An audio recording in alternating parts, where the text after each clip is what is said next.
Hello friends, you would ask me, why am I sitting in a prison cell? Well, because today I'm going to tell you about a hero who shared a prison with Saint Paul. His name is Epaphras and he's mentioned only 3 times in the New Testament. So let me tell you something about him. The name Epaphras is shortened form of Greek Epaphrodites, meaning highly desirable. He was a native of Colossae and a zealous worker for Jesus Christ, and even the founder of the church at Colossae, because through his ministry, many of his fellow countrymen had been converted, and thus the church at Colossae was formed. Epaphras exercised a pastoral and a teaching ministry at Colossae as well as Laodicea and Hierapolis. Now, when Paul was a prisoner in Rome, Epaphras came to seek his advice and counsel concerning some teachings and heresies which were creeping into the church at Colossae.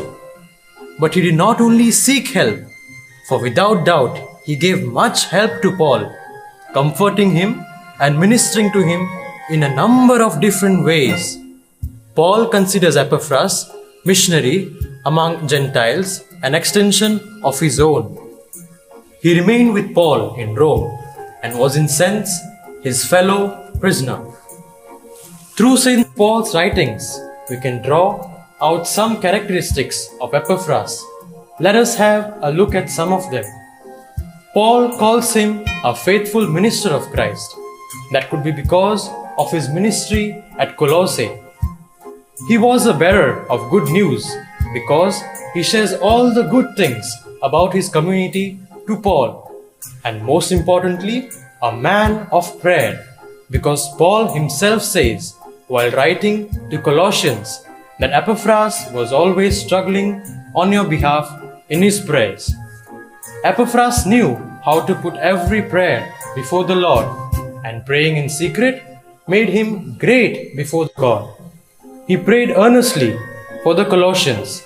He wrestled in prayer that they might be perfect in the perfection of Christ and to do the will of God.